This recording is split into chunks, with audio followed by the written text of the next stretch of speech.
Paul Finebaum was joining Greg McElroy and Cubelic the other day. He was on McElroy and Cubelic in the morning. And he talked about a couple of interesting things. And they're kind of connected, believe it or not, if you really think about that. The first was he was kind of taking a shot at the NCAA, and he pretty much said what we all agree, which is he said there's, quote, no hope for integrity inside college athletics.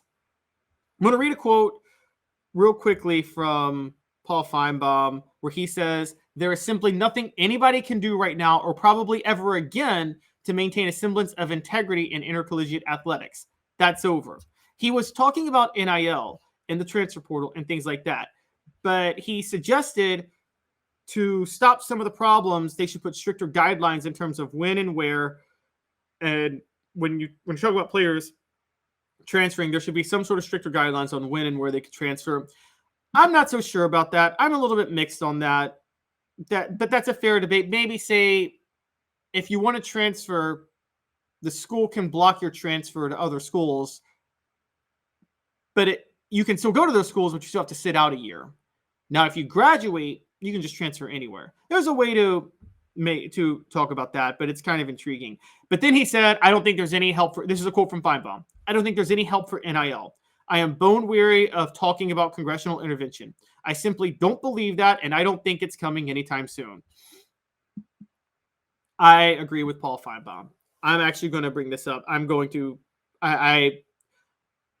not one of those people that's like, oh, Congress and the government shouldn't get involved in anything. Stay out of everything's business. No, it depends on the situation. There's sometimes I think government regulation is necessary and government involvement is necessary, and there's sometimes I think it's not. I think it's silly and way too ideological to just be on a principle of reflexively always bad. It depends on what is needed. I think NIL, though, is one that I just don't think there's any fair way for the federal government to regulate this. I don't. I'm sorry. And the reason I don't think that is because there's no way for the federal government to regulate NIL. Now, somebody on the message board suggest this to me and tell me. But I don't think there's any way for the federal government to regulate it that doesn't involve taking money out of the hands of the student athletes and putting it back into the hands of the schools, the administrators, the boosters that they generate all that revenue for in the first place. I don't think it's possible, quite honestly. I think NIL is here to stay. And I think that, again, whether or not you're for or against NIL, if you want Washington to regulate it, you have to come up with a solution to me where the regulation won't result in the money that's going to these players going back into the hands of the coaches, the schools, the NCAA, and people like that. And if you can't figure that out, don't come to me for NIL regulation. Because the fact of the matter is the cat's out of the bag at this point. And what's going to happen long term is money is going to transfer from the NIL is going to take money away from long term coaches, NCAA officials, schools, things like that. They're all still going to be handsomely paid, don't get me wrong. But a lot of that money is cobbled together through what the boosters prop up. And the boosters are now going to be reserving that money for players. This is why, as Josh Pate talked about the other day, there's going to be a Moneyball era for coaches. There's going to be people are going to start looking more for coaches they can get on a bargain. There's not going to be there's going to be a lot more pressure on buyouts and things like that with NIL. You're not just going to be able to get a coach and open a dump truck of cash and say, hey, if it doesn't work out, I'll just pay the buyout and call it a day, because that money needs to go to the players. And that's a good thing. That's a good thing. Coaches were making way too much money for falling on their face too many times. And we just had Fred on. I'm pretty sure Fred feels that Derek Dooley got way too much money to walk away from his job after 2012. Okay, when he was fired. I mean, that's just how it goes. So I would say that, again, there's two questions: liking NIL or not liking NIL. That's over. That debate's over. NIL's here. So you can't not like it. The second question becomes regulating it somehow. And again, here's the problem with college football. The revenue that the schools generate, not booster based, but the schools themselves generate, is used that the players generate for the school, is used to fund all the other non-revenue producing sports programs. This is why you can't have players be employees as much, because that money that the schools would be paying them needs to go to other programs. This is where NIL was the best compromise. So if you're going to have any regulation on whether or not you're going to pay them, you're going to regulate NIL, anything like that, you got to figure out two things. I take this back. You got to figure out, one, how this money does it, how you can keep this money that they're getting now from going back into the hands of the administrators, the coaches, and the NCAA. And you got to figure out, too, if any regulation you do will prevent the football program from still generating the necessary revenue to support the non-revenue producing sports, which is crucial for Title IX's sake. There's just no way you can regulate it without compromising one of those two things. I just don't see how it's possible. If somebody has an idea, come to me. But one thing I don't want to hear is complaints about poaching players in the transfer portal, or the idea of tampering, or whether or not you can stop that. I don't care if they're tampering. Coaches are tampered with all the time. How often are coaches? Back in the day, this is for people who think back in the day. So back in the day, coaches used to get hired in January, maybe even February. I mean, it wasn't that long ago. I believe Nick Saban was hired in January of 2007, by the way. So don't quote me on that, but that used to be par for the course. Now coaches are hired the day after their last regular season game.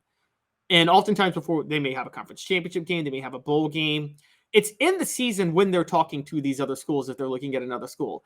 How are you going to say that coaches can do that, but then say you can't reach out to players who are playing at other schools who may look to transfer? That's just not fair. That's not a fair way to look at it. So I honestly believe that NIL and the transfer portal, for the most part, I don't think they need to be touched. If anything, the only thing you need to do is create a work-life balance for the coaches to say that they can't talk to players around certain times, so no coach feels pressure to have to do it all the time. It's the only way I'd go with it, quite honestly. Now, Finebaum also had a very intriguing take about one Jeremy Pruitt. And Finebaum said he doesn't see it being a long time before Pruitt works again. According to Finebaum, this is based on the Tennessee case with the NCAA, which, by the way, still has not been resolved. He said it came down to litigation. Quote, ultimately, it came down to litigation, and the NCAA started losing in court. Same reason we got in NIL, and they started losing on NCAA enforcement cases too. So the NCAA tried to come up with this IARP and all these other means, and they simply don't work. And I think the most interesting case left on the board is Tennessee, and I think all these indications are that Tennessee will come out of whatever it's been in better off. Finebaum later went on to say, I wouldn't be surprised to see Jeremy Pruitt on a campus near you as an analyst within weeks, because I think ultimately he'll be able to move back to the field as a coach, because I think that's where we are right now. And it's a combination of not only what the organization and how they feel, and I'm referring to the NCAA, but it's everyone else. The people that have the power are the conference commissioners, and they just have too much else on the plate right now to be outraged by transgressions off the field. What he's really talking about here is what's really a sticking point for Tennessee was what we believe was their involvement that they're being held accountable for, and they don't want the punishments, and also Jeremy Pruitt's show calls. And the show calls doesn't seem like it's going to be that serious because of NIL, and the conference commissioners have too much pull to make it serious. If Jeremy Pruitt's on the sidelines next year, though, that's crazy. That's crazy, and it's largely crazy because Donnie Tyndall still has a show calls for basketball right now that started 4 years before Jeremy Pruitt was hired, which is just freaking insane. But he's probably not lying. And also with Donnie Tyndall, it was an academic fraud case, which honestly is more egregious than paying players, given their worth and things like that. I got to be honest. I think an academic fraud case. I know these players are athletes first, and we got to stop lying, but that doesn't mean academic fraud's okay. That's one that I do think you should have somewhat of a standard for. But I would argue that, look, I'd hire Jeremy Pruitt in a heartbeat as a defensive coach in a heartbeat. Guy can coach ball. Okay, he knows defense well, and he's a great evaluator of talent. Now, in terms of offense, in terms of the way he goes about things, different story. Micromanages way too much, tries to control way too much, and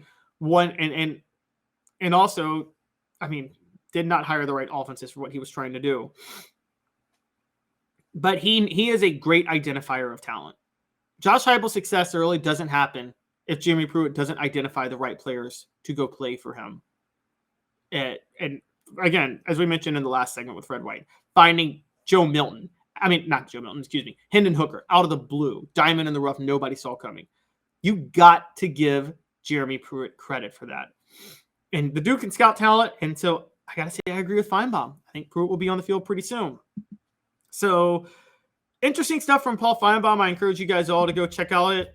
It's it's with Greg McElroy and Cole Cubelic. The show is McElroy and Cubelic in the morning. And I know he talks about how integrity can't be, there's no hope for it. I say, who cares? It's entertaining. Are you not entertained? So that's where I would go with it. Going to the message boards real quick before we get to the last point. A few interesting takes. Back to the music talk. This is kind of funny. Can Tennessee... Oh, Thomas Doe has a great question. Can Tennessee beat Georgia this season in football? Yes, they can. They are a trap game for Georgia. I would say watch out because there's a very, very, very good chance they do some real dangerous work on Georgia this year. They get Georgia at a good time. Mr. Jones, we're talking about music artists, and Mr. Jones says Ja Morant. Well played. D says Zeppelin. D, you can save your classic rock talk for when Dave gets back on the show. All of you guys born in 1843 or whenever. Sorry. I'm sorry. Rocky Top Tom, I know you're not an NIL fan, but it is what it is. A great quote by D here, actually. This is interesting. Paul Bear Bryant said, quote, he never paid a player more than the going rate. Integrity was out the window before then. Yeah, integrity's never really been in college sports. So this idea that it's ever been on the up and up is just laughable. Okay, this was a feel-good thing you guys all told yourselves, that it was about academics and the scholarship and the pageantry. No, it was about playing football and trying to get to the NFL. And if people could get paid, they were going to do it. Mr. Jones says NIL sets its own market as long as they pay the taxes on it to the government. Don't care. Nope, that's a good point. Rocky Top Tom, very good point, followed up. There's no way for either Congress or the NCAA to regulate any of this. Yes, schools were paying kids, but you don't institutionalize it. You punish it when it's discovered. Yeah, but Rocky Top Tom, what you're doing at that point is you're just allowing for a system where you can lie to yourself because you knew it was happening and you just didn't want to. You wanted to purposely turn a blind eye if that's how it was happening. We all knew it was going on.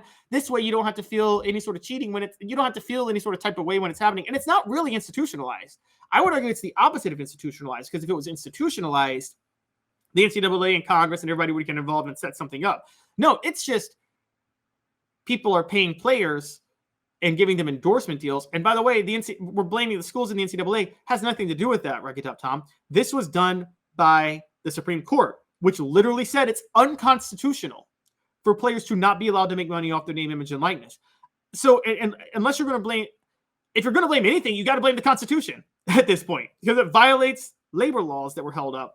And so I just, there's no other area of American society that's like this. So I just don't think that no one's really at fault for NIL existing. If anything, the NCAA is just at fault for not getting out ahead of it. Mr. Jones, great take here. Name, image, and likeness will be the end of the NCAA, who never could accomplish anything. Well played. And Mr. Jones also suggests Jeremy Pruitt plays Matthew McConaughey. Aight. And Rocky Top Tom, Jeremy Pruitt belongs on a football. Jeremy Pruitt has as much business being allowed back on a football field as politicians do teaching ethics classes. Okay, well, believe it or not, I think a lot of politicians do teach ethics classes. I could be wrong on that, but a lot of them are professors on the side.